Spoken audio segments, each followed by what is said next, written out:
Halo guys, selamat datang di channel Farid Clarity. Ini merupakan paket pesanan dari PCBWay. Jadi di PCBWay kita tidak hanya bisa pesan PCB saja. Kita juga bisa pesan berbagai macam peralatan elektronika seperti yang saya pesan kali ini, yaitu saya memesan digital multimeter terbaru yang tersedia di gift shop-nya PCBWay, beserta display OLED ESP01 dan beberapa push button.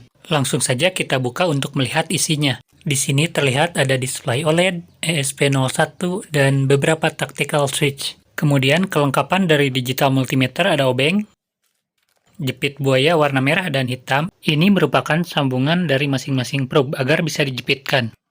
Sebuah manual book dengan tulisan dan berbahasa Cina.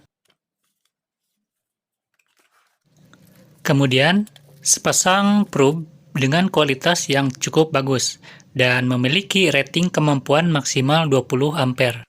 4 buah sekring cadangan, salah satunya memiliki kemampuan arus maksimal 20 ampere, dan yang terakhir adalah unit multitester digital keluaran terbaru merek Chin. Merek Chin ini tersedia hanya di PCBWay, dan ini mempunyai kualitas yang sangat bagus. Ini dia tampilan untuk bagian depan, ini untuk selektornya ya, sangat enak untuk diputar. Kemudian untuk bagian belakangnya di sini untuk baterai. Baterainya adalah baterai A2 sebanyak 2 buah.